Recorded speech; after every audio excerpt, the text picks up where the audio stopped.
Bulldozer action हो रहा है उसको कैसे देखते हैं आप? बुलडोजर एक्शन देखिए, कोई भी चीज का कभी कोर्ट में जाता है, पहले पुलिस के पास थाने में जाता है, वो पैसा खा के उसको डिसमिस कर देता है, एफआईआर लिखते नहीं है। उसके बाद अगर एफआईआर लिख भी लिया तो कोर्ट में जाता है, वहाँ भी पैसा देकर डिसमिस हो जाता है।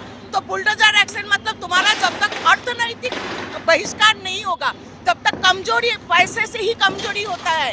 लोगों के पॉकेट गर्म होता है ना, तो उसका वो खुद को पावरफुल समझते हैं। जब पैसा ही इनकम नहीं होगा, तुम्हारा रोजगार खत्म कर दिया जाएगा, तब तुम्हारे पास आश्रय नहीं रहेगा। जब तुम अपना लॉस, दूसरे का लॉस करके अपना भी हानि को समझना है, बुलडोजर एक्शन इसके लिए सही है।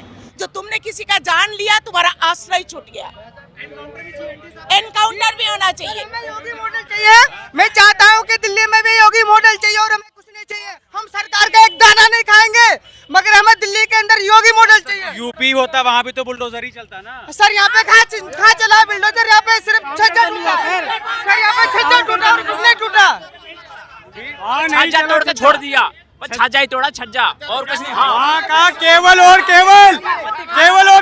थोड़ी सी छत वहाँ की तोड़ी है, उसके अलावा वहाँ पर कुछ नहीं करा। यदि यहाँ पर मुख्यमंत्री श्री आदित्यनाथ योगी जी होते तो वो अभी तक पूरी जमीन से मिली हुई होती उनके घर। दूसरी बात, उनका तीनों का, चारों का, पांचों का, 40 के 40 का एनकाउंटर होया था। और जो सलीम वास्तविक ने जो उनके ऊपर हमला करा है, जो उनके दोनों आरोपी थे, उनका दोनों का एनकाउंटर योगी की सरकार में हुआ है। यदि यहाँ भी योगी की सरकार होती तो अभी तक इन जिहादी मुल्लाओं का एनकाउंटर बड़ी बुरी तरीके से कर दिया जाता है।